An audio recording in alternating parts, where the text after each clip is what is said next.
இன்றைக்கு நாம் சிந்திக்க வேண்டும். ஒரு பொதுக்கூட்டம் என்று சொன்னால் அந்த பொதுக்கூட்டத்திலே மக்கள் எப்படி வருவாங்க, அந்த மக்களுக்கு எப்படி எல்லாம் பாதுகாப்பு கொடுக்க வேண்டும் அப்படின்னு எல்லாமே திட்டமிட்டு செயல்பட வேண்டும். ஒரு கட்சியுடைய தலைவர் அதையெல்லாம் உன்னிப்பா கவனிக்க வேணும். ஆனா இதுலயும் அந்த ஒரு சிக்கல் ஏற்பட்டு விட்டது. அதை முழுமையாக கவனத்தில் எடுத்துக்கொண்டு செயல்பட்டு இருந்தா இந்த உயிரிழப்பை தவிர்த்திருக்கலாம். உண்மைதானே? ஏற்கனவே 4 கூட்டம் நடத்திருக்கிறீங்க. 4 கூட்டத்திலையும் பாதுகாப்பு, காவல்துறை பாதுகாப்பு இல்லை. அப்படி பாதுகாப்பு இல்லாம ஆயிரக்கணக்கான மக்கள் கூடுகின்ற பொழுது அந்த மக்களை காப்பது நமது கடமையா இருக்க வேணும்.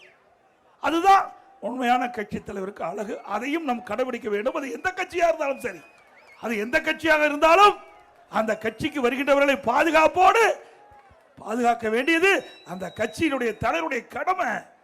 அது இந்த கட்சி அந்த கட்சி என்று நான் சொல்லவில்லை, நடுநிலையோட பேசுறேன். இப்பொழுதுதான் காவல்துறை வந்திருக்குது. எப்போ ஒரு நிகழ்வு நடந்த பிறகு 41 உயிர் போன பிறகுதான் இன்றைய தினம்தான் காவல்துறை நமக்கு பாதுகாப்பு கொடுத்திருக்கிறாங்க. ஒரு நாட்டுடைய முதலமைச்சர் மக்களை பாதுகாக்க வேண்டும். இந்த கட்சி அந்த கட்சி என்று பிரித்து பார்க்க கூடாது. மக்களுக்கு பாதுகாப்பு கொடுப்பது முதலமைச்சருடைய கடமை. உண்மைதானே? அதுக்கு தானே முதலமைச்சர் ஆக்குறீங்க.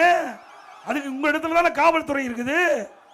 ஆக ஒரு முதலமைச்சர் நடுநிலையோடு நடந்து கொள்ள வேண்டும். தேர்தல் நேரத்தில் கருத்துக்களை பரிமாறிக்கலாம்.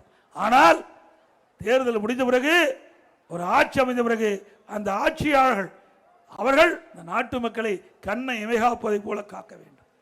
நாட்டு மக்களை கண்ணை இமைகாப்பதை போல காக்க வேண்டும். அது அண்ணா திமுக ஆட்சியிலே பார்க்கப்பட்டது.